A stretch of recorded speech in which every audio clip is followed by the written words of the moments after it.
After yet another embarrassing loss on Sunday, the Penguins were back to work on Monday, and the lines were in a blender. Hunter and I are going to break down that and more on this edition of the Locked On Penguins podcast. You're Locked On Penguins, your daily podcast on the Pittsburgh Penguins, part of the Locked On Podcast Network. Your team every day.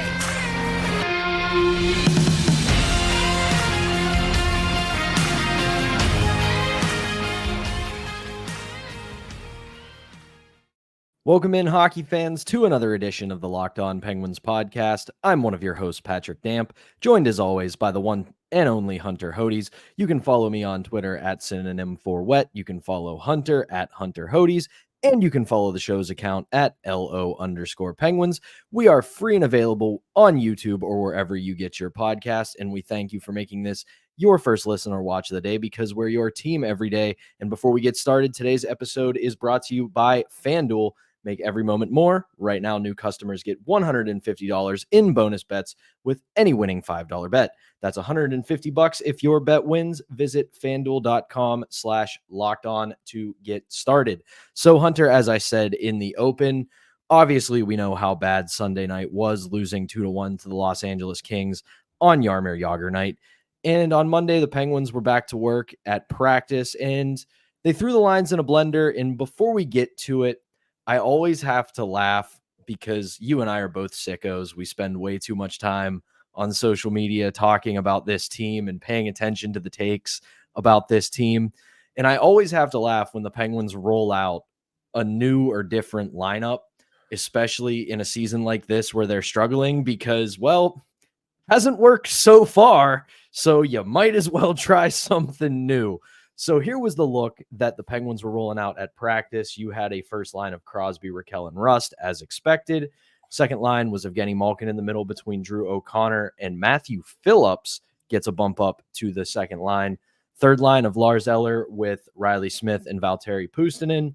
And then a fourth line of Jeff Carter, Jansen Harkins, Colin White with Jeff Carter as your fourth line center.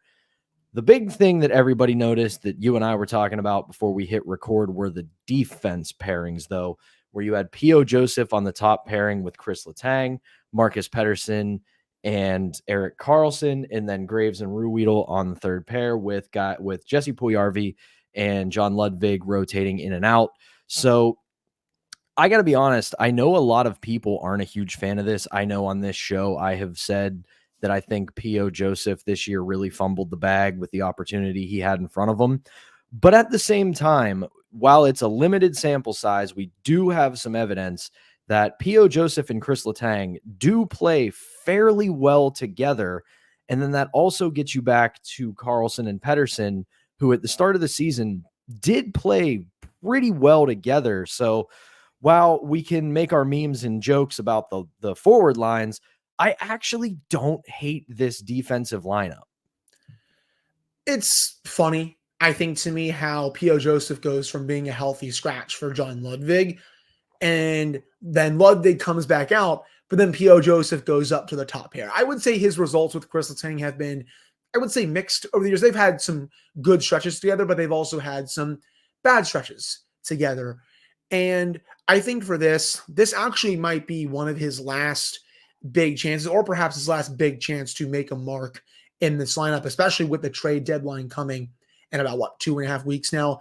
At this point, if you can't make it work with one of the team's top defensemen after getting some looks on the bottom pairing, I don't know if it's ever going to work out for POJ in Pittsburgh. I will say there's one good part about these pairings is that it's reuniting Pettersson with Karlsson. That, I think, was their best pairing to start the season. Their underlying numbers proved that. And now that they're back together, maybe that gets Erik Karlsson going even further for the rest of the season, because, I mean, he was still playing fine next to Ryan Graves, but he wasn't nearly as good, I would say, as he was next to Marcus Pettersson. And then this does allow Ryan Graves to play on the third pairing with Chad Ruhwedel. And honestly, I kind of thought Ryan Graves was playing the best hockey of his season when he was on the third pairing, kind of getting deployed against third and fourth liners. He's just not a top pairing defenseman in the NHL. Those things I don't mind as much. But again, going back to something that we've talked about yesterday in recent episodes, these defensive groups just highlight how the Penguins still lack another true top 4 defenseman. Because let's face it, throughout a season, P.O. Joseph should not be getting top pairing minutes with Chris Letang. He should be getting minutes a little below that. But they just seem right now to be out of answers. And they know that Ryan Graves is struggling. They demoted him. They know Pettersson works probably a bit better with Karlsson. They put him with him. But then they had to make a decision. Okay, we're going to put Joseph with Letang or John Ludwig. And honestly, I don't really think Ludwig has been playing that well lately either. They're stuck between a rock and a hard place with the rest of this defense. And until the offseason comes, you're going to have to see these types of pairings. Again, they still lack one more true difference maker, on their back end. Yeah, and you touched on something I thought was really smart there. I do think this is kind of a crap or get off the pot moment for P.O. Joseph because, okay, you've struggled most of the year. Our initial plan for you is we wanted you to be the anchor on the third pairing. We wanted you to be the guy on the third pairing, and that, as everyone knows, has not worked out. He has essentially lost any sort of benefit of the doubt from the coaching staff and management from being in and out of the lineup, going down to Wilkes-Barre, even though that was more of a recovery and conditioning stint. And it just really hasn't worked wherever they've put him. And now I think this is the last attempt. This is, okay, you've had some limited success with Chris Letang, and we're going to give you a shot to get back to that. And maybe this actually is just a good way to showcase him ahead of the trade deadline, because if he plays good hockey, he could maybe be an enticing piece for a contending team this year to take a chance on. And we've seen that happen in Pittsburgh a ton. You know, the name that always comes to mind for me is Justin Schultz. He was kind of in the same boat as P.O. Joseph is with Pittsburgh when he was in Edmonton. He was supposed to be better than he was. He struggled throughout, and now obviously the Oilers at that time in the 14, 15, 16 era were very underachieving, not well put together, but at the same time, there was talent there. And they send Justin Schultz to the Penguins. He plays sheltered limited minutes. He thrives in those minutes, becomes a key contributor on 2 Stanley Cup winning teams. And maybe that could be the same for P.O. Joseph. On the flip side, however, you said in an ideal world, do you want a guy like P.O. Joseph to play top 4 minutes? While who he is right now, no, you don't. But at the same time, you ideally wanted him to turn into that kind of player.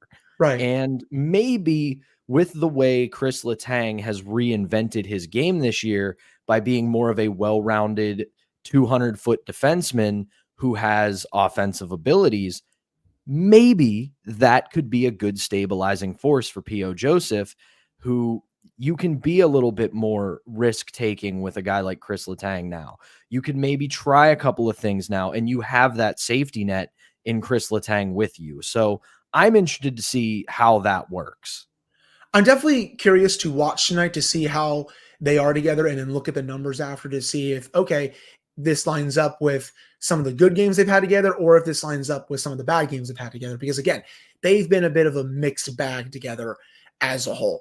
I like the comparison to Justin Schultz a little bit, but though I will say Justin Schultz had a lot more offensive talent than P.O. Joseph, in my opinion, at the time. It was really his defense that really needed cleaned up. And by putting him with someone like Ian Cole when he came over, that was like the perfect pairing for Schultz. And it really molded him into the defenseman that he became in 2017.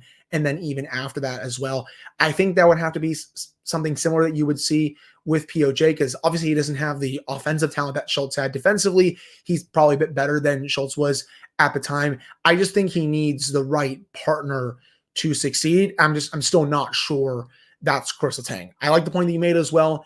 Maybe you're showcasing him a bit here. You can get a small return for him if you want to move him at the deadline. We see number 6 or number 7 defensemen get moved all the time at the trade deadline. And I'm sure there's at least one team out there that would take him and just staple him to the bottom pairing or something like that, give him minutes and put him with the right partner to see how he could do. We'll have to see if that's in the Penguins' plans, but hey, they're trying something new for the defense. We'll just have to see how it goes. Forwards wise, it is funny. I mean, Matthew Phillips on Evgeny Malkin's line, I don't necessarily hate that as much as others do. I actually thought Matthew Phillips had a pretty solid debut game against the Kings, had a couple quality chances, almost set up a goal to Lars Eller that he kind of flubbed on. I liked him in that game, but the fourth line, man, Harkins with Colin White and then Jeff Carter. At this point, Jansen Harkins and Colin White are just kind of the Tanner Glass and Craig Adams of this era. They just won't come out of the lineup, and they also just don't do anything when they are in the lineup. So Mike Sullivan likes them, I guess, for some divine reason. And again, I know Achari is hurt. I know Nieto is hurt, but you have Puljujarvi right there. We will have to see if he gets scratched in this one. And if he is scratched in this game, I'm kind of going to be a little upset because Puljujarvi is better than both of those players. The third line is what it is: Smith, Eller, Puustinen. We all know what the bottom six is at this point, Pat. There's not enough depth. There's not enough offensive punch. What you see for the most part is what you're going to get out of this bottom six. And even for the top six, Drew O'Connor on Evgeny Malkin's left wing. I like DOC. I think he's had a pretty decent year, but he's not a top six winger. And that second line, or fixing that second line to give Gino some wingers for next season, is going to be very high up on Kyle Dubas' list during the offseason. So some things I like about these changes, but also quite a few things that I really don't like. And we should mention Magnus Hellberg is still with the team as a third goalie, but it doesn't look like that's really going to mean anything for this game, Pat. Mike Sullivan just announced that Alex Nedeljkovic is going to get the start against the Islanders. He also did say that Tristan Jarry is available to back up. So I think Hellberg was recalled just as a precaution because it sounded like one of the two goalies was a bit sick. I know some people were speculating that Nedeljkovic was maybe going to get traded over these next couple of days, but nope, that's not going to happen. He's going to start in this game. And by all intents and purposes, Jarry is good enough to back up. So I think those will be the two goalies that you see out there tonight. And if Hellberg gets reassigned, we'll have to see if that news comes, but just wanted to clarify that for everyone as well. Yeah, I never really saw this as a pending trade just because they had enough lead-in time that they could have made a recall and then made the trade. So end of the day, it just felt like a precautionary thing in case one of the two, whomever it was, which Sullivan is not telling us, was there. That way they had that safety net just in case they needed it. Right. Again, before we wrap up this segment, I just, you said it already, the depth is just not there. I don't understand why Jesse Puljujarvi is not getting as much time as other people. Has he been great? No. Has he been good? Yeah, he's been all right. But at the same time, are you really going to tell me he's not as good as Jansen Harkins or Colin White?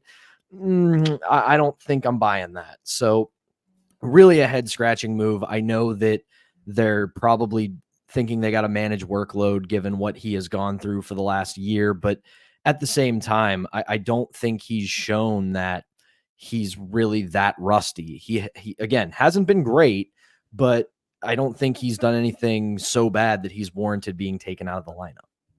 So that is going to do it for this first segment. When we come back, we are going to preview tonight's game against the New York Islanders. But before we do that, we have to tell you about our sponsor, and that is FanDuel. Get buckets with your first bet on FanDuel, America's #1 sportsbook. Because right now, new customers get $150 in bonus bets with any winning $5 bet.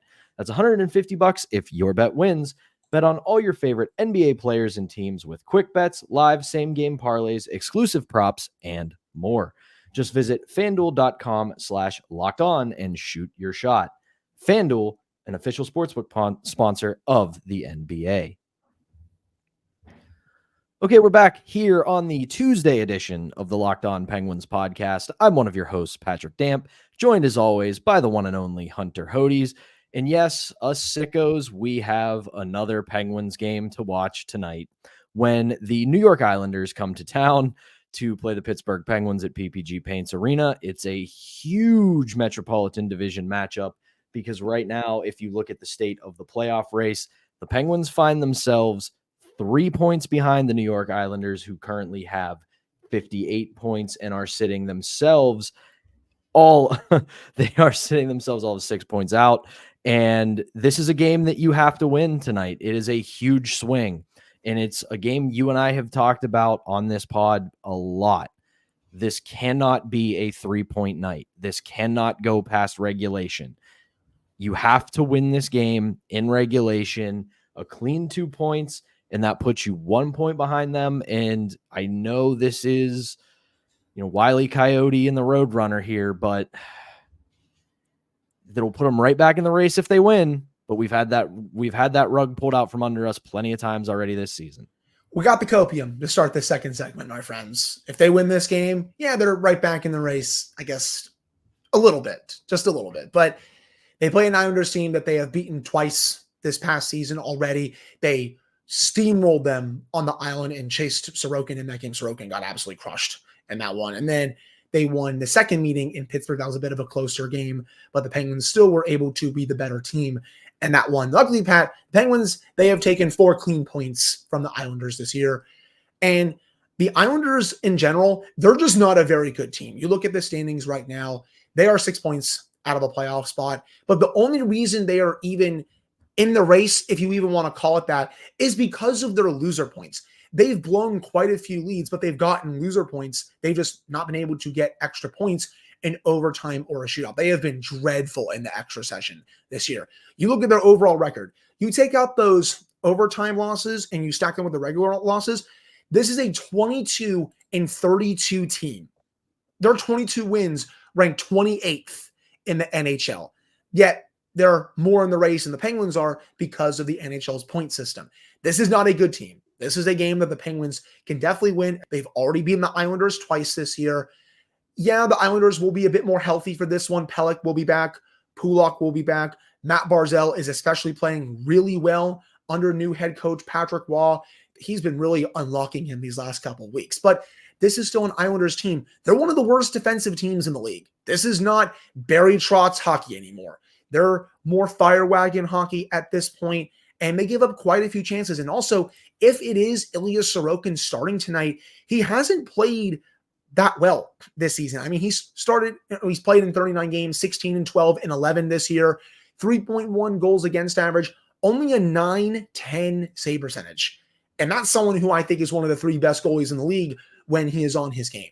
He's not playing well at all this season. The Penguins have had success against him in the 2 games. That's going to have to continue if they want to win this one. If they do go to Semyon Varlamov, he's played in 17 games. He has a .912 save percentage, 2.9 goals against average. So the numbers are pretty similar, but the Islanders as a team are just such a mess defensively, even with Pelech and Pulock in the lineup, that the chances will be there for the Penguins. They just have to convert on them. And then, and vice versa, the Islanders, I mean, we all know who their big guns are. Barzal is having a good year. Bo Horvat is playing pretty well.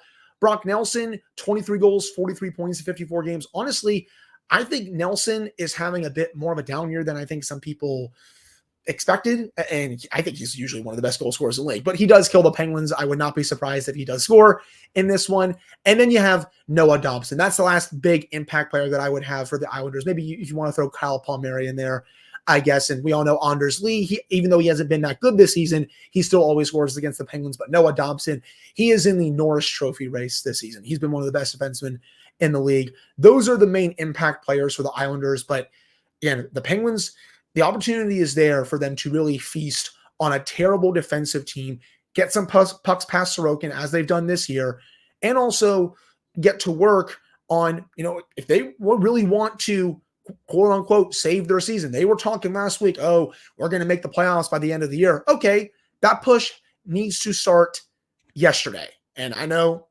they didn't play yesterday, but you all get what I'm saying. It's Groundhog Day all over again. Yes. The push to the playoffs needs to start now. 2 weeks later, the push to the playoffs needs to start now. We've been saying it for weeks.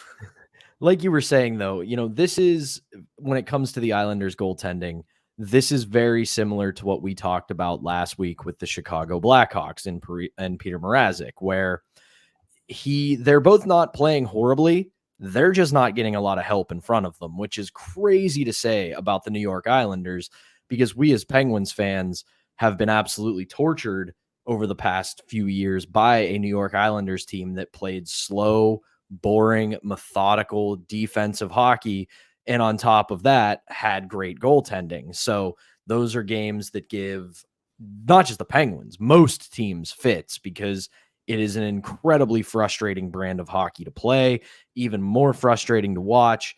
And then you get into the state of the playoff race and the standings in the Eastern Conference and the Metropolitan Division, and it really is a tale of two different teams here.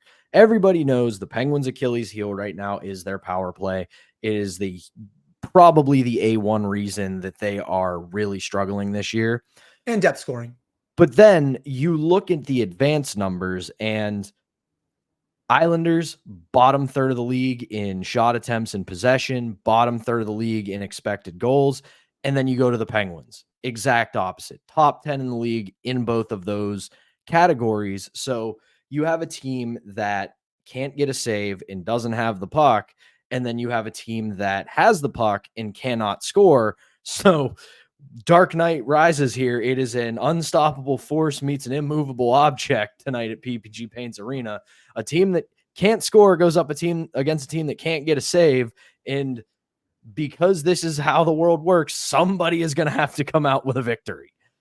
I like the way you put that, to be honest. But yeah, I mean, there's really not too much else we can say about the Penguins or the Islanders that we haven't said in the two other previews that we've had for these two teams this year. I mean, I will say for the Islanders, they still have a very lethal power play. It ranks 7th in the NHL at 23.8%. Penguins are going to have to be on high alert for that, considering the finishers the Islanders do have on that unit. But penalty kill wise, the Islanders, Pat, 70.7%, worst penalty killing team in the league, going up against the Penguins power play that has one of the 3 worst power plays in the league. So someone is going to have to win that battle as well.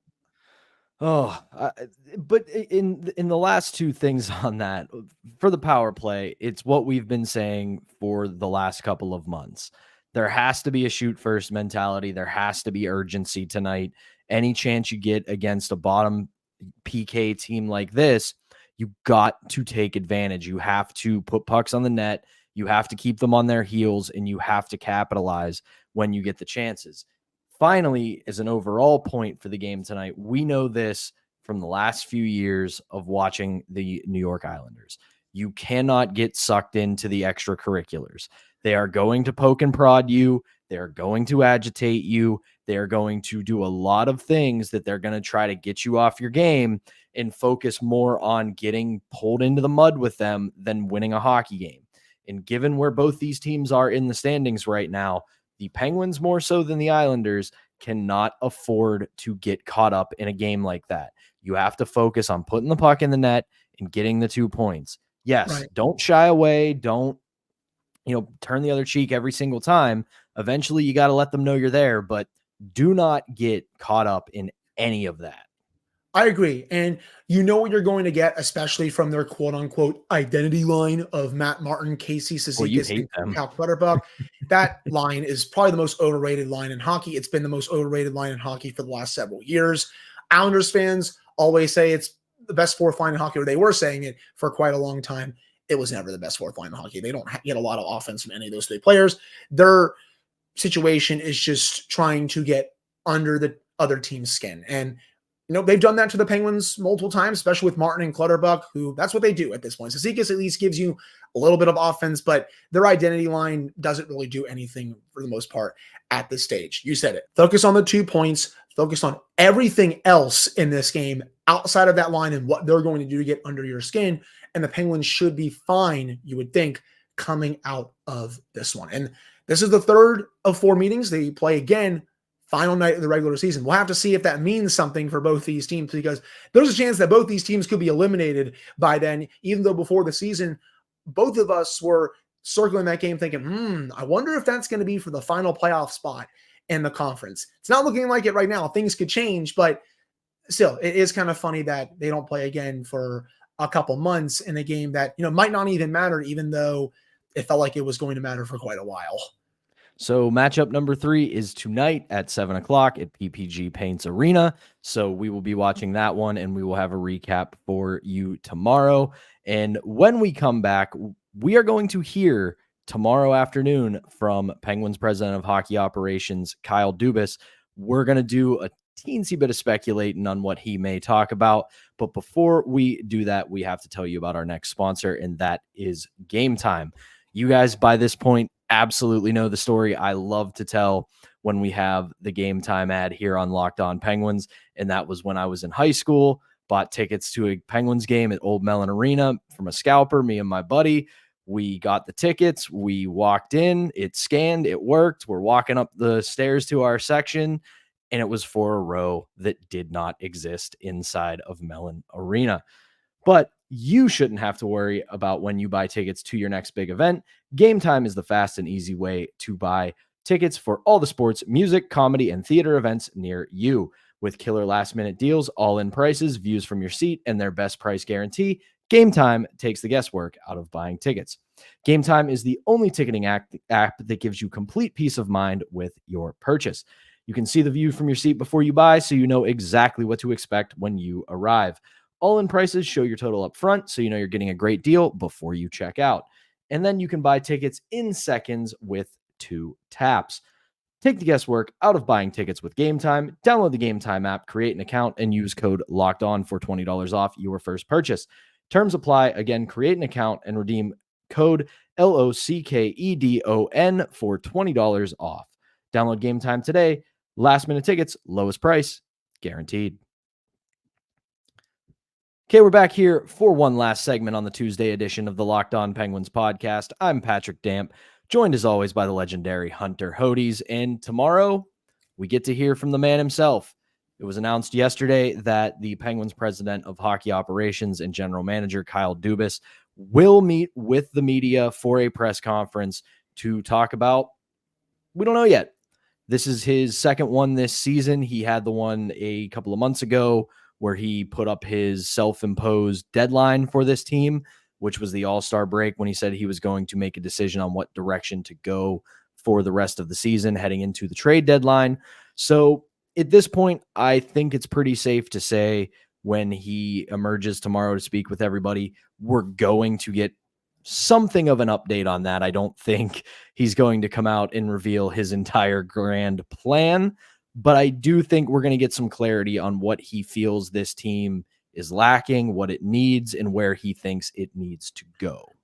The biggest thing I don't want him to do tomorrow is, dance around the obvious questions of, what you're going to do at the trade deadline, think about next season, all that. Just come out and tell the fans and everyone just what your thought process is, at least a little bit, heading into the deadline. Are you going to sell off some assets? Are you going to stand pat? Heck, are you even going to buy a little bit? Even though that's a very low possibility right now, and it should be, but it's still a question that he needs to answer. I also want to hear from him what he does think this team has been lacking this year. What does he think about the bottom six and the lack of scoring from those 2 lines? What does he think about the power play? Why has it not been able to click this year? Why has he maybe been continuing to keep Tara Reardon on his staff? I imagine he's going to get a question about that as well.